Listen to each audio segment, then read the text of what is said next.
자, 오늘은 누가복음 16장하고 17장을 다뤄드리도록 하겠습니다. 벌써 페이지가 200페이지가 넘어가는데 오늘 강의로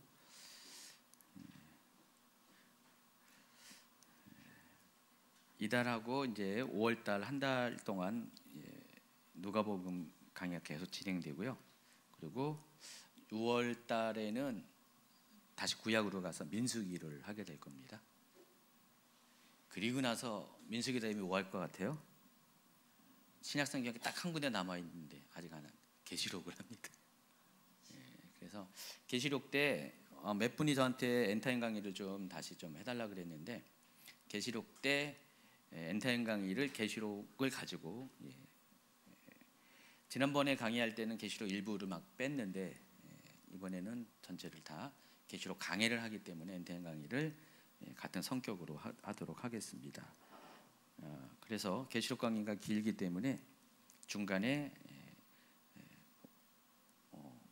시편 나머지 부분 안 한 부분을 그냥 큐티만 하거나 또 다른 모자르면 다른 그런 시가서 중에서 또 하는 방향으로 하겠습니다. 어쨌든 올해 안에 계시록이 또 하반기에 시작될 것 같습니다. 자, 오늘은 먼저 두 강에 나눠가지고 20강은 누가복음 16장을 다뤄드리고 21강은 누가복음 17장을 다뤄드리도록 하겠습니다. 누가복음 16장 1절부터 13절 단락인데 실은 이 단락이 쉽지가 않아요. 제가 오늘 이제 16, 17장 강의를 준비했는데 거의 절반을 이 부분을 준비하는데 소모한 것 같아요. 해석상 아주 다소 난해한 비유가 등장합니다. 바로 불의한 청지기 비유인데 이게 좀 이렇게 여러분이 상식선에서 이해하기가 어려운 부분들이 좀 있어요. 비유 자체도 그렇고요. 비유를 해석한 예수님의 그 해석도 그 내용도 어려워요. 그래서 이 부분에 대해서 여러 가지 주석에 보면 다양한 입장들이 있는데 저는 이제 거의 아시겠지만은 주석도 제가 참고하지만은 거의 한 3분의 2는 주석과 상관없이 이제 하나님이 또 제게 주신 또 깨달음을 가지고 이렇게 강의를 이제 풀어나가 있는데 이 부분도 거의 그런 것 같습니다. 어쨌든 해석이 좀 어려운 이유는 비유의 주인공인 청지기의 행동이 사람들의 보편적인 윤리 기준에서 많이 벗어난다는 것. 그럼에도 불구하고 그런 청지기가 칭찬을 받는다는 사실. 그러니까 나쁜 니은인데 나쁜 니은이 칭찬을 받는 거예요. 우리가 알고 있는 하나님의 그 성품, 하나님의 기준에 좀 맞지 않은 그런 내용이 여기 좀 들어가 있어요. 그래서 우리가 이런 것을 접할 때 우리가 성경에 대해서 또 하나님에 대해서 오해를 하고 의심을 하게 됩니다. 왜 하나님은 이 악인을 의롭다고 하시지? 하나님은 왜 이런 일들을 허락하시지? 그런 질문들을 갖게 되었어요.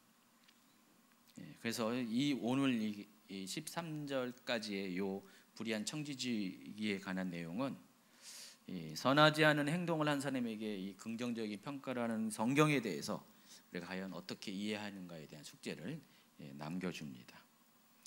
자, 그런데 우리가 성경의 다른 부분에서 윤리적이지 않은 장면들이 더러 등장하는데 그것을 성경이 또 어떻게 성경이 어떻게 성경을 해석하는가를 좀 살펴보면은 의외로 어렵지 않은 답을 구할 수가 있게 됩니다.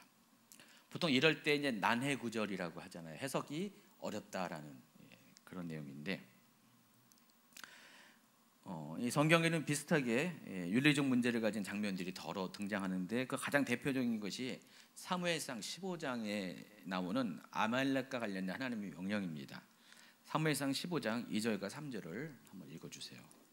만군의 여호와께서 이같이 말씀하시기를 아말렉이 이스라엘에게 행한 일 곧 애굽에서 나올 때 길에서 대적한 일로 내가 그들을 벌하노니 지금 가서 아말렉을 쳐서 그들의 모든 소유를 남기지 말고 진멸하되 남녀와 소아와 젖먹는 아이와 우양과 낙타와 나귀를 죽이라 하셨나이다 하니. 요 구절만 보면은 하나님이 도무지 이해가 안 돼. 그렇죠? 어떻게 하나님이 사랑의 하나님이라는데 하나님은 어떻게 잔인하게, 보통 전쟁에서도 민간인을 해치지 않잖아요. 예, 군인들끼리만 싸우게 하잖아요. 오늘날도 그게 그냥 나름대로 룰이에요. 그런데 하나님은 어떻게 남녀는 물론이거니와 소아와 젖먹는 아이까지 다 죽이라고 했는지, 심지어 무슨 짐승들이 뭔 잘못이 있다고 우양과 낙타와 나귀까지 죽이려 했는지 도무지 좀 이해가 되지 않죠. 뭐 올해가 가면은 뭐 이해가 되려는지 모르겠지만은 좋군데 시간이 가더라도 좀 이해가 안 되는 부분인 것 같아요. 그래서 이 구절들을 겉으로만 보면 하나님을 잔인하고 비윤리적인 분으로 충분히 오해할 수가 있다라는 것입니다. 그런데 이미 아시는 분은 알겠지만은 이 이야기가 배경이 되는 사건의 내막을 좀 자세히 알고 또 이 이야기를 통해서 하나님 주시는 영적인 교훈이 있는데, 이것을 알게 되면 그게 아니었구나, 하나님이 왜 이런 명령을 하셨을 수밖에 없다라는 것들을 우리가 충분히 납득을 할 수가 있다는 것입니다. 자, 신명기 25장 17절부터 18절에는요, 아말렉이 이스라엘에게 한 일이 도대체 뭔가를 알 수 있는 그런 구체적인 내용이 기록이 되어 있습니다. 신명기 25장 17, 18절. 너희는 애굽에서 나오는 길에 아말렉이 너에게 행한 일을 기억하라. 곧 그들이 너를 길에서 만나 네가 피곤할 때 네 뒤에 떨어진 약한 자들을 쳤고 하나님을 두려워하지 아니하였느니라.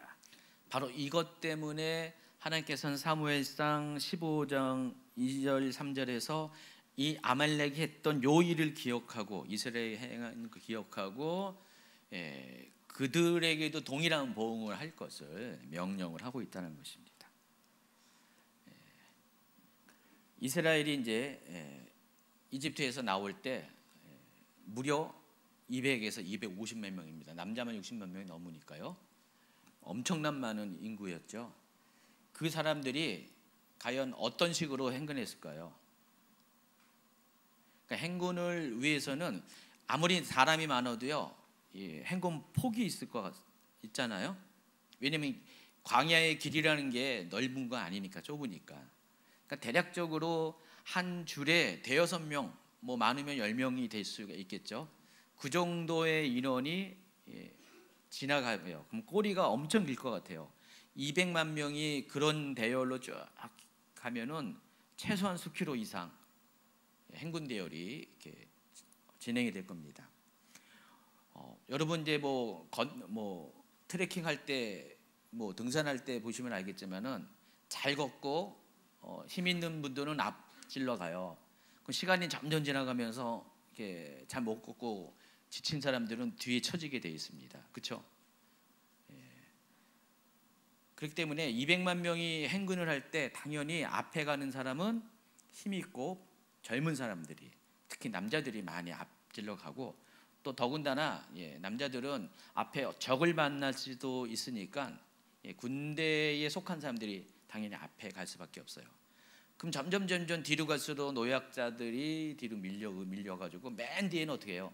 노인하고 애들, 그런 사람들, 병든 사람들, 들것에 실려가는 사람들, 그런 사람들이 이제 맨 뒤에 처지게 되어 있습니다. 근데 아말렉이 이스라엘을 공격하는데, 아말렉은요, 광야에 사는 도적대예요.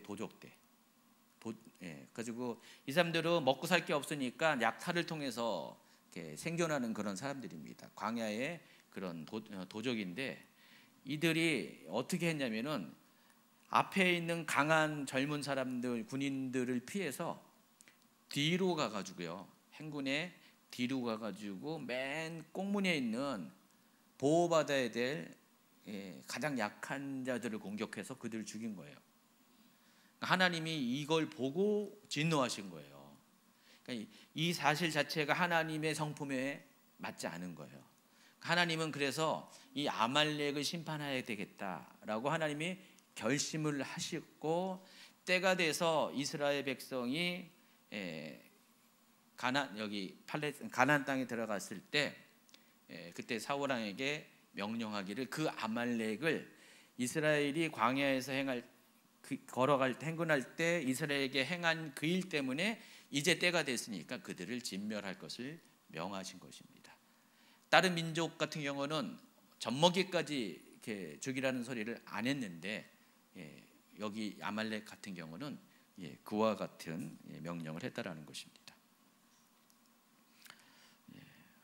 바로 이것을 알게 되면은 하나님이 아말렉을 완전히 진멸하게 한 이유가 하나님의 공의를 세우기 위해서 하셨다는 것을 알 수가 있습니다.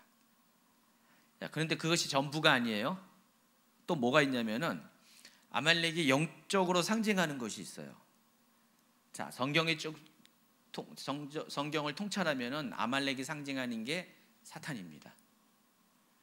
왜냐면은 사탄의 속성과 아말렉이 행한 것과 비슷하기 때문에 그래요. 그래서 하나님은 아말렉을 진멸하게 하심으로 영적인 전쟁에서 사탄에 대해서 그렇게 반응할 것을 요구하신 것입니다. 이와 같은 것들이 좀 있어요. 근데 사울은 어떻게 했습니까? 아말렉에서 좋은 것을 남겨놨잖아요. 그것은 마치 영적으로 우리가 이해한다면은 하나님이 우리의 죄를 완전히 도말하라고 그랬는데, 없애라고 했는데 스스로 아까운 뭔가를 남겨놓는 것, 우리 안에 아까운 뭔가를 남겨놓는 것. 하나님이 뭐 이렇게 우리에게 알려줘서 이거는 싹 우리 생각 가운데 청산하라고 했는데 너무너무 아까워. 그래서 남겨두는 뭔가가 있을 거 아니에요. 근데 그게 나중에 어떻게 됩니까? 그때는 어떻게 영향력을 끼치지 못했는데 시간이 간 후에 그것이 나로 하여금 다시 죄에 빠지게 하는 유혹의 매개체가 됩니다. 자, 이스라엘 백성에게 이제 하나님이 이제 가나안 땅에 진입하게 했을 때 이제 지파별로 이제 땅을 분배한 다음에 그 민족을 완전히 쫓아내라 그랬습니다. 근데 이스라엘 민족이 여러 가지 이유로 인해서 자기가 각 지파별로 자기가 맡은 영역에서 한두 민족을 남겨놓게 되어 있습니다. 어느 민족은 너무 강해서, 어느 민족은 어떤 실수해서 이렇게 여러 이유로 인해서 남겨놨어요. 하나님께서 여호수아를 통해서 이스라엘 민족에게 사전에 명령한 게 있어요. 그들을 다 진멸하라고 했습니다. 만약에 진멸하지 않으면은 언젠가 그들의 옆구리를 찔리는 가시가 될 것이고 올무가 될 것이고, 그렇기 때문에 다 멸하라고 했습니다. 근데 이스라엘이 멸하지 못했어요. 그래서 그 가나안 정복 시기가 딱 지나자마자 이제 얼마 있어서 그 가나안 땅에서 팔레스타인 땅으로 들어간 모든 세대가 죽은 후에 가나안 땅에서 태어난 세대가 드디어 이제 사회의 주축이 되었을 때는, 그때부터는 남겨진 그 민족으로 인하여서 이스라엘 민족이 죄의 영향력을 받고 그것 때문에 여러 가지 일로 곤란을 당하는 시대가 도래하는 게 바로 사사시대입니다. 그래서 하나님이 이런 것 때문에 그와 같은 명령을 하신 거예요. 근데 이거를 모르면은 하나님에 대해서 충분히 오해를 하잖아요. 하나님이 때로 여러분의 인생 가운데 이와 비슷하게 뭔가를 요청하고 요구하실 때가 있는데, 그때는 하나님에 대해서 제대로 몰라서 도대체 하나님이 왜 그러시지? 하나님 왜 나한테 이런 거 시키지? 왜 하나님 나한테 이렇게 부담을 주시지? 라고 우리가 하나님에 대해 퀘스천을 갖고 억지로 하긴 하지만은 어떤 분들은 안 하는 분들도 있어요. 근데 시간이 지나서, 몇 년의 시간이 지나서, 더 많은 시간이 흘러서 하나님이 왜 이런 일을 하라고 했을까가 뒤늦게 이해가 될 때가 있습니다. 대부분 실패를 통해서 이해를 하게 되고요. 또 어떤 분들은 그때는 이해하지 못하지만 하나님 명령에 그냥 순종해요. 나중에 보니까 하나님이 나에게 이런 복을 주시기 위해서 이런 일을 하라 하셨구나라는 것을 뒤늦게 깨닫게 됩니다. 여러분 인생 가운데 한두 건 이상은 이런 것들을 경험해 보잖아요. 그래서 이와 같은 개념 방식으로 우리가 이 불의한 청지기의 비유도 접근을 해야 된다는 것입니다. 겉으로 드러나는 것만으로 비유를 해석하고 또 오해를 해서는 안 된다는 것입니다. 예수님께서 왜 그런 말씀을 하셨는지 비유의 속뜻을 파악해야 된다는 것입니다. 그렇다면 이제 다음과 같은 질문이 불의한 청지기의 비유를 해석하는 중요한 열쇠가 됩니다. 주인은 왜 청지기의 행동에 명백한 잘못이 있음에도 불구하고 칭찬을 했을까? 왜 그를 칭찬했을까?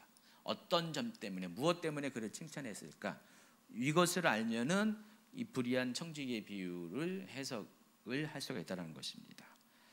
여러분 이제 아셔야 될 것은 비유에서의 이 주인으로 등장하는 분은 하나님이 될 수 있고 예수님이 될 수도 있습니다. 결국은 이 주인이 불의한 청지기를 칭찬했는데 누가 칭찬했냐? 하나님 또는 예수님이 칭찬을 한 거예요. 예수님도 이 불의한 청지기의 행동에 대해서 지지를 하셨다는 것입니다. 여러분이 아셔야 될 것은 이 불의한 청지기 비유에 듣는 대상이 누구냐? 일반 군중이 아니었어요. 제자들이었어요. 그리고 좀 다음 단락으로 가면은 또 전체 맥락으로 보면은 16장 전체 맥락으로 보면은 이 내용을 함께 듣는 바리새인들도 이 비유의 대상입니다. 하나님께서는 제자들과 바리새인들에게 들으라고 이 비유를 하신 것이에요. 일반 대중을 대상으로 한 게 아니에요. 그래서 상당히 쉬운 내용이 아니라는 것을 아시기 바랍니다. 자, 이제 본격적으로 이 부분을 다뤄드리는데 먼저 이제 본문에 등장하는 청지기는요, 두 가지 면에서 문제가 있는 사람입니다. 첫 번째는 주인의 재산을 관리하는 사람으로서 청지기의 임무가 아주 성실하게 이것을 관리해야 됩니다. 아주 그냥 프로 정신을 가지고 요즘 전문 경영인이라고 그러죠. 전문 경영인의 그런 자세를 가지고 낭비함 없이 잘 관리해야 되는데 이 사람은 그렇지 못했어요. 그래서 1절과 2절을 보면은 이 사람에 대해서 이렇게 평가합니다. 또한 제자들에게 이르시되 어떤 부자에게 청지기가 있는데 그가 주인의 소유를 낭비하는 말이 그 주인에게 들린지라. 주인이 그를 불러 이르되 내가 대하여 들은 이 말이 어찌 됨이냐? 네가 보던 일을 세마라. 청지기 직무를 계속하지 못하리라 하니. 두 번째 문제는 그것 때문에 2절에 보니까 이제 청지기 직무를 계속하지 못하게 됐습니다. 해고를 당하게 돼요. 그래서 해고를 당하게 될 것을 예상하고는 어떤 행동을 취했냐면은 자신의 미래를 위해서 주인의 재산에 또다시 손해를 끼치는 행동을 하게 됩니다. 3절부터 7절까지. 청지기가 속으로 이르되 주인이 내 직분을 빼앗으니 내가 무엇을 할까? 땅을 파자니 힘이 없고 빌어먹자니 부끄럽구나. 내가 할 일을 알았도다. 이렇게 하면 직분을 빼앗긴 후에 사람들이 나를 자기 집으로 영접하리라 하고 주인에게 빚진 자를 일일이 불러다가 먼저 온 자에게 이르되 네가 내 주인에게 얼마나 빚졌느냐? 말하되 기름 100마리니이다. 이르되 여기 네 증서를 가지고 빨리 앉아 50이라 쓰라 하고 또 다른 이에게 이르되 너는 얼마나 빚졌느냐? 이르되 밀 100석이니이다. 이르되 여기 네 증서를 가지고 80이라 쓰라 하였는지라. 사실 주인은 이 청지기한테 모든 것을 재산을 맡겼기 때문에 누군가에게 빚을 이렇게 뭔가를 다 빌려줬잖아요. 근데 구체적인 내막을 잘 몰라요. 청지기가 다 관리했기 때문에. 그러니까 모든 차용 증서도 다 청지기 관할 아래 있었습니다. 그러니까 청지기가 한 일은 그겁니다. 자기 주인에게 각 빚진 사람 전부 다 불러 모은 다음에 원래 자기가 갖고 있던 증서를 다 찢는 거예요. 즉 새로운 증서를 딱 해가지고 여기에다가 자필로 해가지고 뭐라고 했습니까? 기름 100마를 이렇게 차용한 사람에게 50이라고 고쳤어라. 이런 식으로 해가지고 다른 모든 사람들에게 수량을 줄인 거예요. 빚의 수량을 줄여주는 거예요. 이렇게 한 이유가 뭡니까? 혹시나 자기가 이제 해고를 당해가지고 옷을 벗고 할 일이 없을 때 이 사람들이 자기가 그들에게 해준 것에 대해서 뭔가 보응이 있을 것이다 라는 기대를 했기 때문에 그런 일을 했다는 것입니다. 이처럼 청지기의 행동에는 명백한 불의와 잘못이 있었어요. 주인의 재산을 성실하게 관리하지 못했고 마지막 순간까지 자기 사익을 위해서 손해를 끼친 사람이었습니다. 그럼에도 불구하고 주인은 전혀 예상을 뛰어넘는 반응을 합니다. 이걸 다 알면서도 오히려 옳지 않은 청지기를 칭찬합니다. 8절. 주인이 이 옳지 않은 청지기가 이를 지혜 있게 하였으므로 칭찬하였으니. 그래서 이 비유를 풀기 위한 열쇠를 여러분 아셔야 돼요. 그러니까 여러분이 아셔야 될 것은 주인이 칭찬한 것이 이 청지기의 불의한 행동 자체가 아니라는 겁니다. 이해하시겠어요? 단지 그가 이를 처리하는 지혜를 칭찬한 거예요. 불의한 행동 자체에 대한 칭찬이 아니라 이 청지기에 대한 칭찬은 그가 얼마나 지혜롭게 한 것인가, 이 부분에 대한 칭찬을 했다라는 것입니다. 그래서 예수님도 이 비유를 통해서 청지기가 행한 불의한 행동을 본받으라는 것이 아니라 청지기가 한 지혜로운 행동들을 제자들이 배우라는 의미에서 그것을 칭찬한 것입니다. 우리가 이 비유를 이와 같은 관점에서 이해를 해야 된다는 것입니다. 이걸 토대로 이제 예수님은 이제 8절 후반부부터 13절까지는 이 비유를 해석하면서 이 비유를 토대로 예수님이 주시는 교훈들을 말씀하십니다. 쭉 통으로 읽도록 하겠습니다. 8절 후반부부터. 이 세대의 아들들이 자기 시대에 있어서는 빛의 아들들보다 더 지혜로움이니라. 내가 너희에게 말하노니 불의의 재물로 친구를 사기라. 그리하면 그 재물이 없어질 때 그들이 너희를 영주할 처소로 영접하리라. 지극히 작은 것에 충성된 자는 큰 것에도 충성되고 지극히 작은 것에 불의한 자는 큰 것에서 불의하니라. 너희가 만일 불의한 재물에도 충성하지 아니하면 누가 참된 것으로 너희에게 맡기겠느냐? 너희가 만일 남의 것에 충성하지 아니하면 누가 너희의 것을 너희에게 주겠느냐? 지파인이 두 주인을 섬길 수 없나니 혹 이를 미워하고 저를 사랑하거나 혹 이를 중히 여기고 저를 경히 여길 것임이니라. 너희는 하나님과 재물을 겸하여 섬길 수 없느니라. 그러니까 예수님의 가르침을 쭉 보면은요 알쏭달쏭해요. 도대체 뭔 말씀 알 것 같은데 이거 좀 이상한 말씀하시네. 그리고 또 특히 갑자기 13절에 가면은 전혀 여기와 상관없는 맥락의 이야기를 하시는 것 같아요. 그래서 이 부분이 오히려 비유도 비유지만 해석 부분이 좀 그냥 헷갈리는 측면이 있습니다. 자, 여기 보면은 모두 예수님의 교훈에는 세 가지가 교훈이 발견되는데 첫 번째가 지혜에 대해 칭찬하는 내용입니다. 이미 설명한 것처럼 주인은 결국 예수님을 대변하는 것입니다. 따라서 예수님이 지금 불의한 청지기를 칭찬한 겁니다. 아까 말씀드린 것처럼 칭찬의 관점이 뭐라고 했어요? 행동이 아니라 이를 처리하는 지혜라고 그랬습니다. 그래서 예수님은 이 세대의 아들들이 자기 시대에 있어서는 빛의 아들들보다 더 지혜롭다라고 이야기합니다. 그럼 이 세대의 아들들이 누굴까요? 여기서 비유에서 누구예요? 청지기죠. 불의한 청지기에 대해서 예수님은 이 세대의 아들들이라고 말씀을 하고, 그럼 빛의 아들들은 누굴까요? 상대적으로 이 세대의 아들들은 어두움에 거하는 어두운 세상 가운데 영적으로 어두운 원리가 지배하는 그 세상 가운데 사는 사람들이에요. 그럼 빛의 아들은 누구예요? 바로 성도들입니다. 여기서는 제자들이죠. 그 시대에 있어서는 예수님의 제자들보다 성도들보다 어두움, 하나님을 모르는, 예수님을 영접하지 않은 세상의 악한 원리에 따라 살아가는 사람들이 더 지혜롭다라고 말씀을 하시는 것입니다. 예수님이 이 말씀을 하시는 이유가 아까 이 청지기의 지혜에 대해 칭찬을 했다고 그랬잖아요.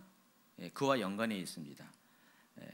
어두운 세상에 속한 이 세대의 사람들은요, 이 비유에서 보는 것처럼 자신의 이익과 앞날을 위해서 부단히도 빠르게 또 지혜롭게 행동을 합니다. 근데 빛의 자녀인 성도들은 그러지가 않는다는 것입니다.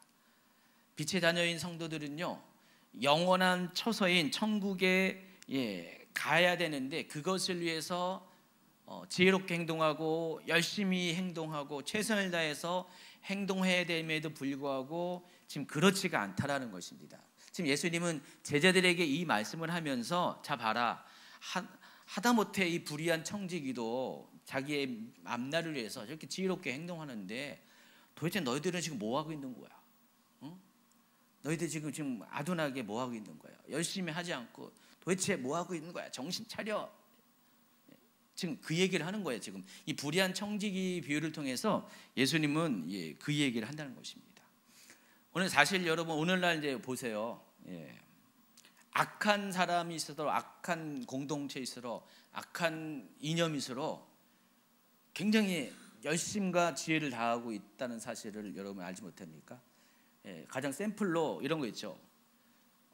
동성애 자들 또 동성애 그 권익을 추구하는 사람들 이런 사람들 보면은요 또 무슨 또 어떤 공산주의와 연결돼 가지고 어떤 그런 사상을 가지고 뭔가를 자기 열심을 내는 사람들 보세요.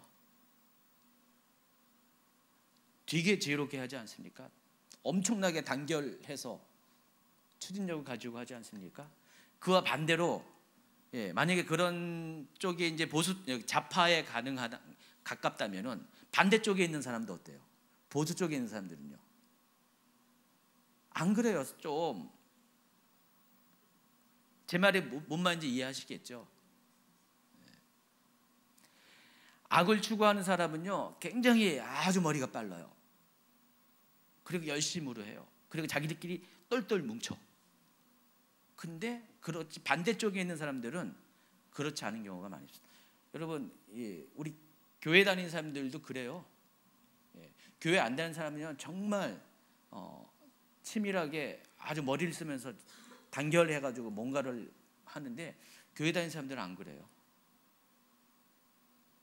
왜 이렇게 느긋할까요? 너무 하나님을 신뢰해서 그런가? 근데 오늘날의 우리만의 문제가 아닌 것 같아요. 모든 세대에 있어서 그런 경향이 있는 것 같습니다. 세상은 악을 향해서 빨리 달려가는데 성도들은 선을 향해서 가긴 가지만 너무 느릿느릿해. 열심히 안 해요. 물론 열심히 사람도 있겠지만은 전반적으로 그렇다는 것입니다. 그러다 보니까 또 이런 비유가 맞는지 모르겠어요. 왜 그런 일이 생기는가? 통 안에 여기 이제 물병이 있습니다. 여기에 오물 한 방울을 떨어뜨려 보세요. 오염되는 속도가 엄청 빠르잖아요. 근데 오염된 물을 깨끗한 물로 희석시킬 때는 어떻게 됩니까? 수십 배 그 이상 수백 배의 물을 부어야지 희석이 돼요. 그래서 선한 곳에 악이 침투하는 것은 아주 쉬워요. 빨라요. 근데 악한 곳을 선으로 변화시키는 것은 굉장히 어렵다는 것입니다. 이게 어떤 세상의 원리예요. 예수님은 지금 이 부분을 얘기하고 있습니다. 그렇다면 어떻게 돼요? 우리가 적어도 악한 행동은 본받아서는 안 되지만은 그들이 행하는 그 지혜로운 것은 본받아야 된다는 것입니다. 여러분 제가 뭔 말을 하는지 아시겠죠? 지금 예수님의 눈에도 제자들이 그렇게 아마 보인 것 같아요.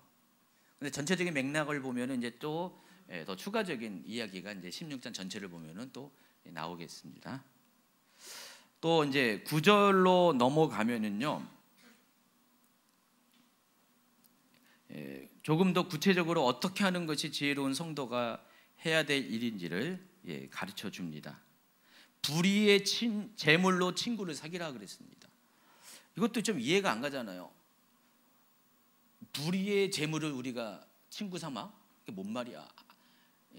안 좋은 목적으로 이렇게 조성된 돈, 뭐 뒷돈을 받으라는 거야? 뇌물을 받으라는 거예요? 여러분 이 불의한 재물로 친구를 사귀라는 말이 좀 이해가 되나요? 어떻게 해석해야 되는가 고민이 생길 것입니다.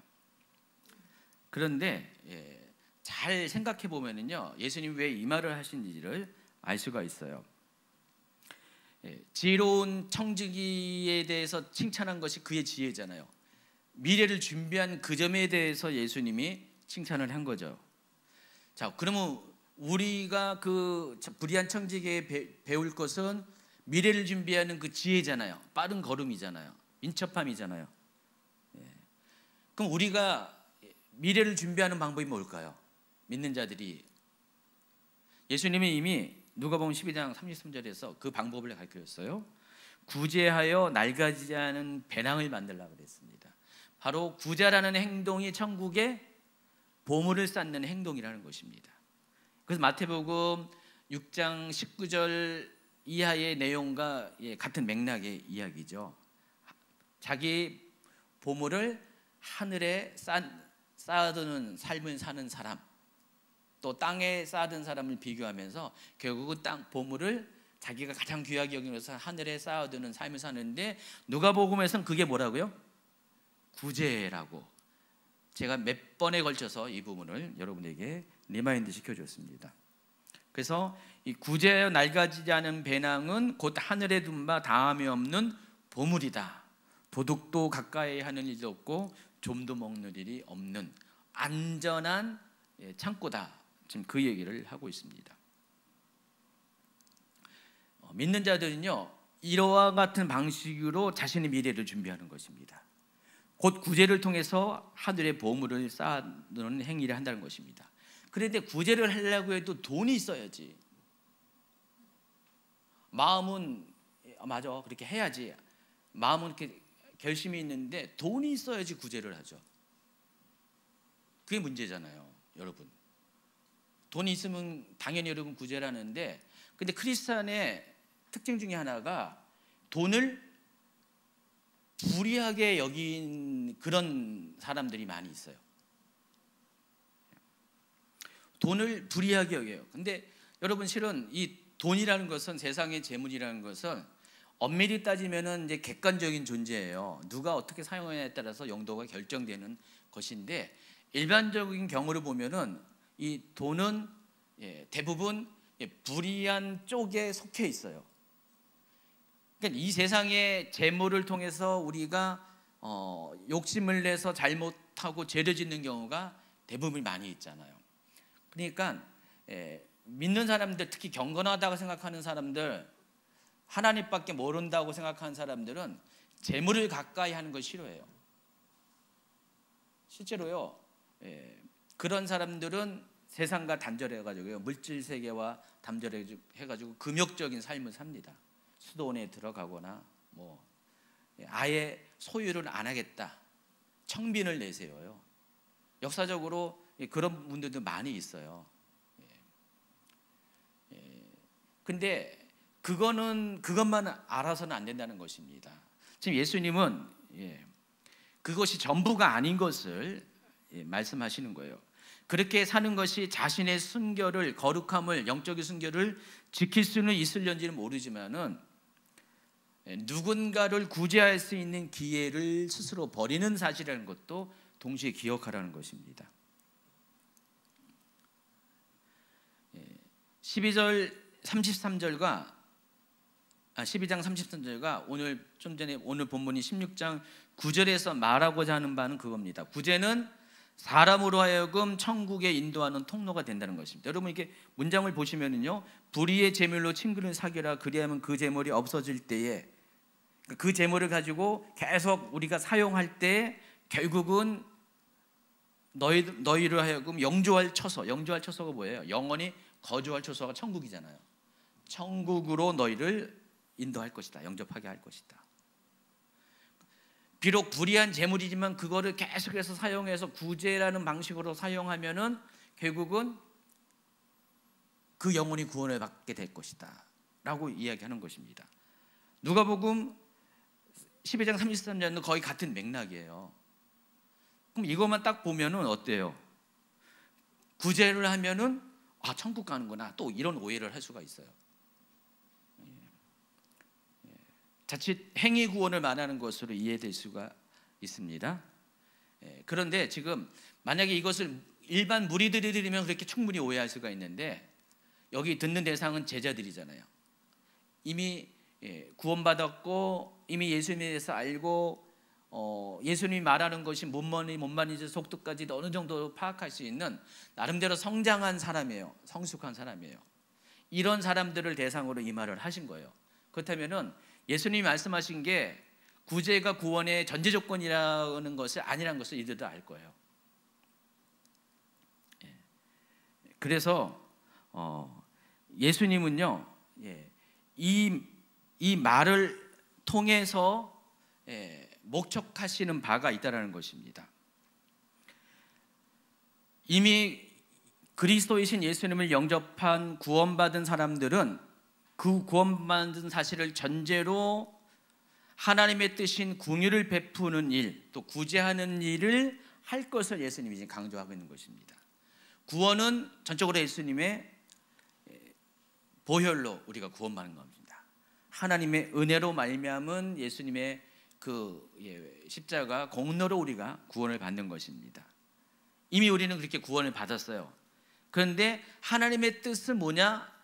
궁유를 베푸는 것인데, 궁유를 베푸는 것이 크게는 용서와 구제로 우리가 표현이 된다는 것입니다.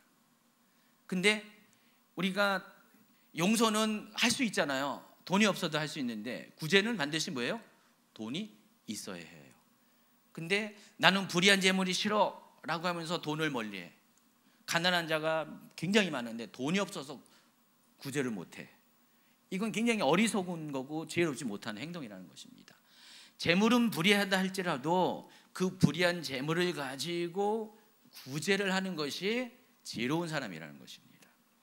그리고 그것은 또 한편으로는 그 사람의 미래를 또 예배하는 것입니다. 왜냐하면은 그게 구제하여 없어지지 않은, 낡아지지 않은 배낭을 채우는 것이기 때문에. 그래서 예수님은 구원받는 성도들이 실수하고 오해하는 이 부분을 지금 지적하면서 이 가난한 자들을 구제한 일에 소홀히 여기는 이 행동이 결코 지혜로운 일이 아님을 깨닫게 하기 위해서 이 말씀을 하신 것입니다. 오히려 그것을 잘 사용해서, 불의한 재물이라도 잘 사용해서 구제를 통해서 자식이 자신을 영원한 처소로 예배하는 것이 바로 지혜로운 사람의 선택이라는 것입니다. 이해하시겠어요? 그런 의미에서 아무리 세상에 속한 불의한 재물지라도 그것을 가지고 구제하도록 주신 것이라면은, 하나님께서 주신 재물을 성실함으로 구제한 일에 충성되게 관리한다면은 하나님은 그런 사람에게 더 큰 일로 충성할 수 있도록 더 큰 재물을 맡길 것이다 라는 것이 10절, 11절, 12절의 이야기예요. 다시 한번 읽어볼까요? 지극히 작은 것에 충성된 자는 큰 것에도 충성되고, 지극히 작은 것에 불의한 자는 큰 것에도 불의하니라. 너희가 만일 불의한 재물에도 충성하지 아니하면 누가 참된 것으로 너희에게 맡기겠느냐? 너희가 만일 남의 것에 충성하지 아니하면 누가 너희의 것을 너희에게 주겠느냐? 이처럼 예수님은 재물 자체의 선과 악을 집착해서 말씀하신 것이 아니라 그것은 사용함에 있어서 선한 방법으로 사용할 것을 지금 강조하고 있습니다. 그래서 여러분, 재물을 바라보는 재물관을 여러분 오늘 좀 다시 한번 생각해 보시기 바랍니다. 혹 우리 중에 정말 불의한 재물에 대해서 경계심을 가지고 아예 재물에 대해서 관심을 의도적으로 안 갖고, 그리고 그런 기회가 있음에도 불구하고 멀리하는 사람이 있습니까? 나는 그냥 나의 구원을 위해서, 나의 영적인 순결을 위해서 그냥 하나님 주신 가장 기본적인 거 먹고 입에 풀칠만 하고 살 거야. 그게 옳다고 생각하는 사람 아마 있을 수가 있어요. 그것도 옳으면 옳아요. 근데 자기 구원은 이룰지 모르지만은 하나님의 뜻을 이룰 수는 없다는 것입니다. 하나님은 가난한 자에 대한 큰 관심을 가지고 있고요. 성경 전체의 맥락을 보면 가난한 자에 대한 구제에 대해서 엄청난 많은 말씀을 하신다는 것을 알 수가 있습니다. 그런데 그것을 위해서는 재물이 필요한데 재물을 전부 다 세상 재물 자체가 다 불의한 것인데 그 불의한 것을 건드리기 싫어가지고 오연대가 건드리기 싫어서 아무것도 하지 않는다는 것은 굉장히 어리석은 자라는 것입니다. 이런 면에서 그 청지기를 배우라는 겁니다.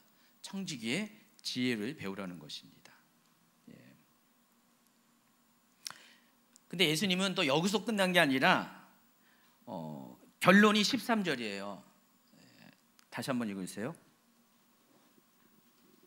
지파인이 두 주인을 섬길 수 없나니 혹 이를 미워하고 저를 사랑하거나 혹 이를 중히 여기고 저를 경히 여길 것임이니라. 너희는 하나님과 재물을 겸하여 섬길 수 없느니라. 이 비유의 결론 부분에 이 13절에 구절이 들어가 있어요. 그래서 내용을 딱 보면은 하나님에 대한 충성과 재물에 대한 충성이 동시에 있을 수가 없다. 둘 중에 하나를 선택하라. 그런 의미입니까? 겉으로 보면은 그런 의미예요. 근데 따지고 보면 그런 약간 뉘앙스가 다른 거예요. 둘 중에 하나 선택해. 지금 그 얘기 하시는 게 아니라는 것입니다. 전체 맥락을 보면은 그게 아니라는 것입니다. 이 말씀은 마태복음 6장 24절에도 나와 있습니다. 6장 19절부터 24절의 단락의 결론에 해당하는 것입니다. 예수님은 물질관에 대해서 가르쳐 주시면서 그 결론으로 이와 동일한 말씀을 하신 것이에요. 마태복음 역시 하늘에 재물을 쌓아두는 구제를 강조하면서 재물을 바라보는 사람들의 올바른 관점에 대해서, 재물관에 대해서 이야기하면서 결론은 하나님과 천국을 선택하라는 것입니다. 그러니까 누가복음과 크게 다르지 않아요. 근데 누가복음은 그것을 강조하면서 동시에 마태복음에는 이 부분이 전혀 언급되지 않았는데 재물에 대한 사람들의 오해, 잘못된 생각을 고쳐주려는 의도가 추가되어 있다는 것입니다. 마태복음에는 그 부분을 언급하지 않았어요. 그냥 재물 자체만 언급했는데 그 재물을 바라보는 사람들의 시야는 전혀 언급되지 않았어요. 그런데 누가복음은 그 부분을 지금 다루고 있어요. 그래서 하나님을 경건히 섬긴다는 명목으로 인해서 하나님이 기뻐하신 뜻인 구제의 기회조차 놓치는 이 편협한 생각을 가진 사람들이 있고 이들의 생각을 교정하기 위해서 오늘 불의한 청지기의 비유와 그것에 대한 해석이 포함된 1절부터 13절까지의 단락이 기록이 된 겁니다. 그러면서 이 13절을 결론으로 주신 이유가 다음과 같습니다. 불의한 재물을 사용하여 가난한 자들을 구제하는 이 지혜로운 선택을 한때 할지라도 그럼에도 불구하고 성도는 불의한 재물이 아니라 하나님을 섬겨야 한다. 불의한 재물은 단지 하나님의 뜻을 이루는 통로이지 그것이 목적이 대상이 되어서는 안 된다. 물질은 단지 하나님의 뜻을 이루는 수단에 불과하지 섬김의 대상이 되지 않는다. 지금 그 얘기를 마지막 결론으로 이야기하는 것입니다. 혹시라도 예수님이 사람들이 또 이 말 12절까지 말을 했다가 오해할까 봐. 그래서 예수님은 이렇게 할머니의 마음을 많이 갖고 계신 것 같아요. 하도 이 말 해도 저렇게 사오정처럼 듣는 사람들이 많고 자기 뜻대로 해석하는 사람이 많으니까 예수님이 지금 아주 굉장히 난해한 이야기를 하신 거잖아요. 그러면서 그거 혹시 오해할까 봐 13절에서 결론은 이와 같이 맺으신 것입니다. 이제 14절로 넘어갑니다. 14절부터 18절까지네요. 돈을 좋아하는 바리새인들의 위선에 대해서 경고하는 장면이 들어갑니다. 14절 말씀 읽어주세요. 바리새인들은 돈을 좋아하는 자들이라 이 모든 것을 듣고 비유건을 14절은 아예 바리새인들에 대해서 돈을 좋아하는 자들이라고 하면서 지금 이야기를 풀어갑니다. 지금 이제 1절부터 13절까지 예수님께서 하신 말씀을 바리새인들이 옆에서 들은 거예요. 예수님은 제자들에게 그 얘기를 했는데 옆에 바리새인들이 있었어요. 같이 들었어요. 듣고 예수님이 하신 말씀을 듣고 지금 비웃고 있다는 것입니다.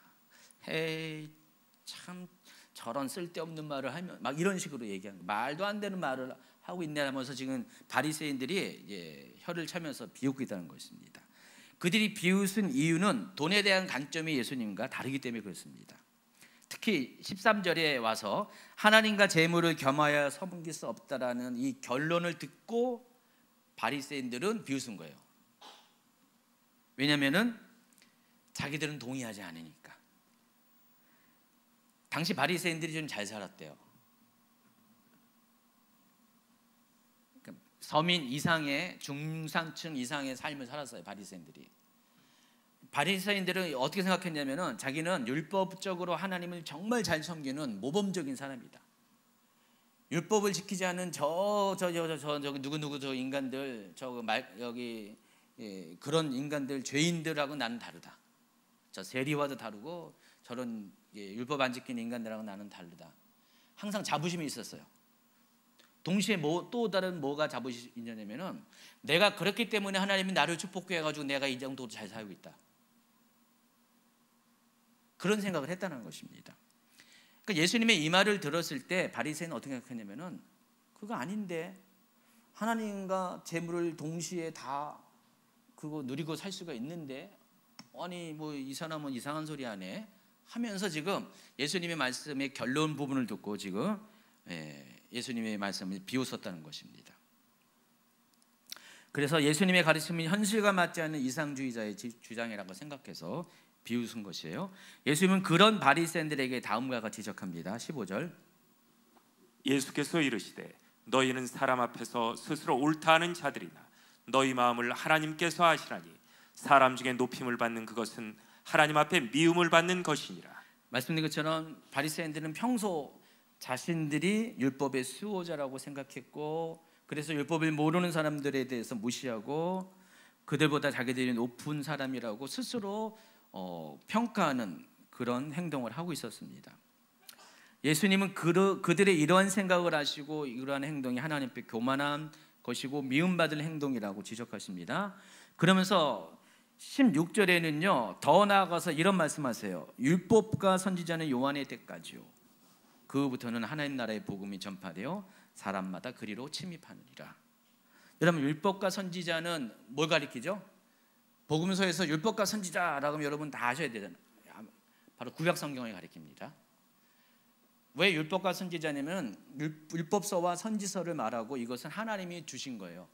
구약 성경은 모두 세 가지로 구성되어 있잖아요. 율법서, 여기 선지서서, 성문서 이렇게 이 세 가지인데 이 성문서, 이 시가서는 하나님이 직접 주신 게 아니잖아요. 인간이 하나님께 받은 감사를 시로 표현하거나 뭐 이런 것으로 표현한 거지 하나님 직접 주신 게 아니에요. 그래서 그들이 생각하기에 하나님 주신 말씀은 율법서와 선지서서예요. 구약 성경을 가리킵니다. 근데 예수님은 지금 그 구약 성경의 유효 기간을 말씀하신 거예요. 언제까지라고요? 요한의 때, 세례 요한의 때. 그 후부터는 예수님이 가지고 오신 하나님 나라의 복음이 전파됐기 때문에 그때부터 사람들은 그 복음을 통해서 천국에 들어가게 된다. 여기 침입한다 그랬습니다. 천국은 빼앗는 것이 쟁투하는 것이라고 또 다른 성경에서 표현을 하고 있죠. 그래서 그들이 지금 자기들이 존립 기반이고 자기들이 존귀한 자라고 말하는 근거인 이 율법은 예수님이 오시기 전까지 유효한 거고 그 이후부터는 하나님 나라의 복음이 사람들을 천국으로 인도하기 때문에 결국은 뭐예요? 율법으로는 구원받지 못한다. 지금 그 얘기를 하는 것입니다. 오히려 율법만 주장하는 것은 교만한 행동이고 하나님 앞에 미움받을 행동이고 결국은 천국에 들어가지 못한다. 지금 그 얘기를 한 것입니다. 그러자 예수님의 이 말을 하니까 사람들이 예수님을 오해합니다. 누가복음에는요 사람들이 예수님을 오해했다는 말이 안 나와 있어요. 그런데 마태복음을 보면은요 평행구절인 마태복음을 보면은 사람들이 오해를 했어요. 그래서 마태복음 5장 17, 18절을 한번 읽어주세요. 내가 율법이나 선지자를 폐하러 온 줄로 생각하지 말라. 폐하러 온 것이 아니요 완전하게 하려 함이라. 진실로 너희에게 이르노니 천지가 없어지기 전에는 율법의 1.1획도 결코 없어지지 아니하고 다 이루리라. 여러분 누가복음과 마태복음을 교차해서 읽으라고 그랬죠. 지금 우리 누가복음에서 약간 이렇게 이해가 안 되는 부분들이 아까도 있고 지금도 있어요. 갑자기 예수님이 또 갑자기 이런 말을 하셨을까? 근데 여기 배경이 있다는 것입니다. 누가복음에는 언급이 안 돼 있지만은 마태복음에는 사람들이 예수님이 이 말을 하니까 예수님을 율법 폐기론자로 오해를 했다는 것입니다. 그래서 예수님은 마태복음에서 내가 율법이나 선지자를 폐하러 온 줄로 생각하지 말라, 폐하러 온 것이 아니요 완전하게 하려 합니다. 그러니까 예수님이 지금 누가복음 16장 16절을 먼저 얘기한 거예요. 마태복음에서는 이 얘기를 안 했어요.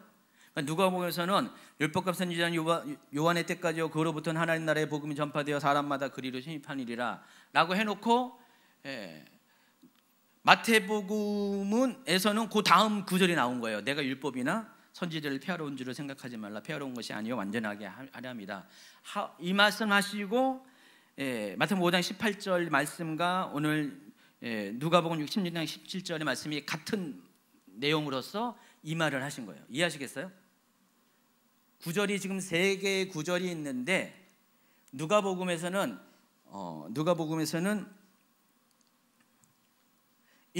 첫 번째와 세 번째를 얘기한 거고 마태복음에서는 두 번째와 세 번째를 얘기한 거예요. 그래서 이게 조합이 돼야지 왜 이래서 이런 말씀하셨구나라는 것이 납득이 된다는 것입니다. 이해하시겠죠? 이해하는 것 같은데 안 하는 것 같은데 이해하는 건지 약간 어렵죠? 약간 어려워요. 오늘 이 16장이 좀 어려워요. 결코 쉬운 게 아닙니다. 그런데 또 18절로 가면은요 또 이상한 얘기를 하시네. 이런 얘기를 쫙 하신 다음에 18절 읽어주세요. 무릇 자기 아내를 버리고 다른 데 장가들은 자도 가늠하며 무릇 버림당한 여자에게 장가들은 자도 가늠함이니라. 아니 갑자기 율법 얘기 쭉 하다가 예수님이 갑자기 무슨 뚱딴지 같이 또 단절된 얘기를 또 하시는 거예요. 근데 여러분이 이것을 이해하시려면 또 역시 마태복음을 비교해서 봐야 됩니다. 이와 동일한 이야기가 마태복음 5장 32절에 나와 있어요. 근데 5장 32절 전에 또 뭐가 있냐면은 31절에 한 절이 있어요. 이거 읽어주세요. 또 일렀을 때 누구든지 아내를 버리려거든 이혼 증서를 줄 것이라 하였으나 나는 너희에게 이르노니 누구든지 음행한 이유 없이 아내를 버리면 이는 그로 간음하게 하며 또 누구든지 버림받은 여자에게 장가드는 자도 간음함이니라. 그러니까 예수님이 이 얘기를 하신 거예요. 31절 말씀을 하시면서 32절의 이야기를 하신 것입니다. 그러니까 마태복음에는 누가복음에 없는 31절의 말씀이 추가되어 있다는 것입니다. 근데 이 31절의 말씀이 어떤 것을 인용한 거냐면 신명기 24장 1절 말씀을 인용한 거예요. 신명기 24장 1절 읽어주세요. 사람이 아내를 맞이하여 데려온 후에 그에게 수치된 일이 있음을 발견하고 그를 기뻐하지 아니하면 이혼 증서를 써서 그의 손에 주고 그를 자기 집에서 내보낼 것이요. 제자훈련 전향하신 분은 이거 충분히 이미 이해하고 계실 것입니다. 신명기 24장 1절은 이건 뭐예요? 율법에 나오는 구절이죠. 토라잖아요. 율법 조항이에요. 사람이 아내를 맞이해서 데려온 후에 이 여자가 문제가 생기면은요 이혼 증서를 써서 내보내면 정식으로 이혼을 해버리면은 여자는 그렇게 할 수가 없어요. 근데 남자만 일방으로 할 수 있습니다. 그 당시에는 쌍방이 안 돼요. 여자는 이혼 요구를 못 해요. 당시에는 남자만 이혼 요구를 할 수가 있었어요. 근데 이 여자가 문제가 있어가지고 이 남자가 이 여자를 아내 취급을 안 해. 그러면 평생 어떻게 해요?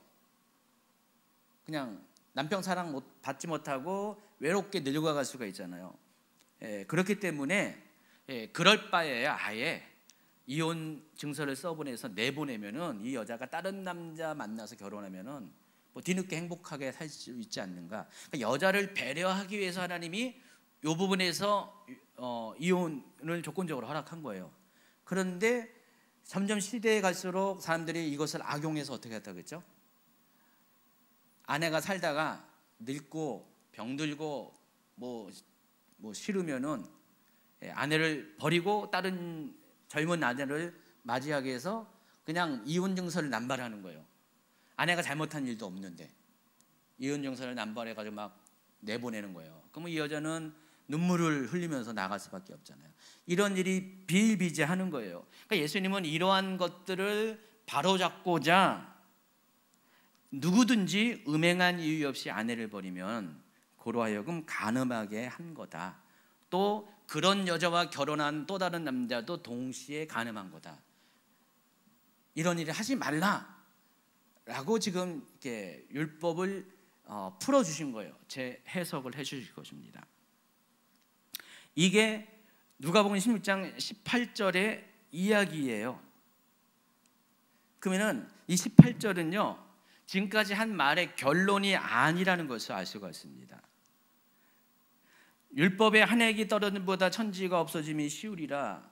요거 다음에 나온 이 18절은요, 그것의 결론이 아니라, 자, 이거 봐라. 하나님 말씀은 이와 같은 것이다. 내가 율법 폐기론자가 아니라 하나님 말씀은 존중받아야 되고 하나님 말씀은 완전한 거다. 율법은 봐라, 이와 같은 이유에서 이런 것이다 라고 예증을 하기 위해서 지금 샘플로 18절의 말씀을 하신 거예요. 근데 그게 충분히 설명이 안 되다 보니까 또 그것을 우리가 또 왜 똥던진같이 이런 말씀 하실까 오해를 하게 되는 건데, 그래서 마태복음으로 쭉 보고 신명기까지 거슬러 올라가면은 예수님이 왜 누가복음에서 이 말씀하신 것인가가 이해가 됩니다. 좀 어렵죠? 예. 그래서 19절부터 31절에는 아주 쉬운 얘기합니다. 부자와 거지 나사로의 이야기입니다. 너무나 잘 알고 있는 내용이에요. 그래서 뭐 굳이 설명은 안 하려고요. 쭉 읽어보시면 됩니다. 그래서 어쨌든 간에 어려운 얘기는 다 했고요. 이것은 이제 16장 전체를 통찰하는 것으로 결론을 맺습니다. 누가복음 16장에는 모두 두 개의 비유가 등장해요. 앞에 불의한 청지기의 비유, 굉장히 어려운 내용이에요.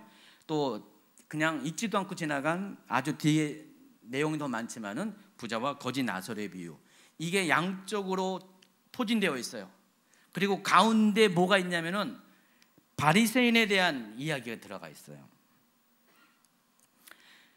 누가는요, 이와 같은 이 구조적으로 단락을 배열해서 얻고자 하는, 결국 말하고자 하는 의도가 여기 있습니다. 제가 이와 같은 구조를 뭐라고 표현했습니까? 예, 그렇죠. 우리 게 성도님들은 이제 척하면 척으로 알아듣는 것 같아요. 혹시 아는 척하는 건지 안 모르겠는데, 알고 계시죠? 샌드위치 기법이라고 보통 이야기합니다. 마가복음에 이런 이야기가 굉장히 많이 나오는데, 보통 샌드위치 기법은 어떤 동일한 주제 사이에 좀 이질적인 내용을 집어넣는 거예요. 샌드위치 빵 두 개가 있고 그 사이에 무슨 햄이나 이런 페리가 들어가 있잖아요. 이질적인 거예요. 빵은 양쪽에 동일한 재질이고요. 지금 여기도 보시면은 비유라는 측면에서 양쪽 빵에 해당하는 거예요. 그리고 가운데는 비유가 아니에요. 바리새인들에 대해서 직접적으로 예수님 하신 말씀이에요. 다른 이질적인 내용, 비유가 아닌 내용입니다. 교훈입니다. 그래서 결국은 이 비유, 감싸고 있는 비유가 이 가운데에 있는 돈을 사랑하는 바리새인의 위선에 대한 경고의 메시지를 강조하고 있는 것입니다. 결국 예수님이 이 말을 하기 위해서 앞뒤에 비유가 들어갔다라고 생각하시기 바랍니다. 그래서 결국 누가복음 16장이 말하고자 하는 주제가 뭐냐?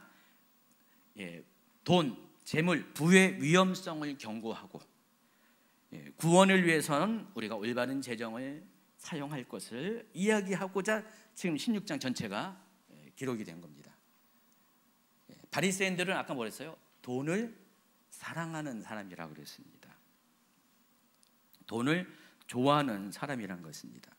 그러니까 예수님은 불의한 청지기의 비유를 통해서 제자들과 함께 같이 하나님만을 따르는 사람들 중에서 돈을 멀리함으로써 하나님이 원하시는 가난한 자를 구제하는 일을 소홀히 한다는 점을 지적하셨어요. 부자와 거지 나사로의 비유 또한 돈과 관련했는데, 이 비유의 핵심은 자신만을 위해서 재물을 쌓아둔 사람이 가난한 자를 구제하지 않으면 결국 천국에 가지 못할 수도 있다는 사실을 알려주기 위한 것입니다. 그래서 이 두 비유는 공통점과 차이점이 있습니다. 모두 돈과 관련되어 있고 둘 다 구제하지 못했어요. 앞에 사람도 구제하지 못했고 뒤에 사람도, 그러니까 불의한 청지기가 구제하지 못한 사람이 아니라 불의한 청지기의 비유 뒤에 나와 있는 불의한 청지기의 지혜를 배우지, 그와 같은 지혜를 가지 못하고 있는 제자들, 또는 뭐 자기 스스로 돈과 결탁이 안 됐다고 스스로 순수성을 주장하는 그런 사람들. 뭐예요? 그 사람도 돈이 없어서 구제를 못했잖아요. 근데 차이점은 뭐냐? 부자와 거지 나사로에 비유해서 이 부자는 돈이 있음에도 불구하고 아까워서 자기를 위해서 돈을 쓰지 못해서 구제 못한 사람이에요. 앞에 사람은 돈이 없어서 구제 못하고 뒤에 사람은 돈은 있어도 아까워서 구제 못한 사람. 하나님 보시기에 이 두 사람 다 잘못된 거예요. 이해하시겠어요? 그리고 그 사람, 이 비유에서만 보면 둘 다 천국 가는 거리가 좀 있다라는 것입니다. 이처럼 누가복음 16장은 전체적으로 돈과 관련된 가르침을 위한 비유이고, 그 가르침을 결국 들어야 될 대상은 돈을 사랑하는 바리새인들을 향하고 있다는 것입니다. 결과적으로 돈의 위험성도 경고하면서 하나님의 기뻐하신 대신 구제를 통한 우리가 구원의 완성이 필요하다는 것을 강조하기 위해서 16장이 기록이 되어 있습니다. 대충 이런 내용입니다. 좀 약간 어렵죠. 근데 뒤에 해결됐죠. 이 16장이 이 얘기하는 거구나, 해결됐죠. 여러분 자기 자신 한번 되돌아보세요. 돈이 없어서 구제 못한 사람이 있고요, 돈이 있어도 구제 안 하는 사람이 있는데 어느 쪽에 해당합니까, 여러분? 전자, 후자. 나는 돈이 없어서 구제 못해요. 그런 분이 있습니까? 이거 잘못된 거예요. 청빈이 자랑이 아닙니다. 잘못된 거예요. 돈이 있는데 아까워서 구제 못한 건 더 나쁜 거죠. 둘 다 나쁜 거예요. 돈이 있어도 돈이 없어도 다 나쁜 거예요. 가장 좋은 건 뭐예요? 돈이 없다고 탓하는 게 아니라 그 돈을 만들어서도, 돈을 벌어서라도 적극적으로 구제에 참여하는 것, 그게 하나님의 뜻이라는 것입니다.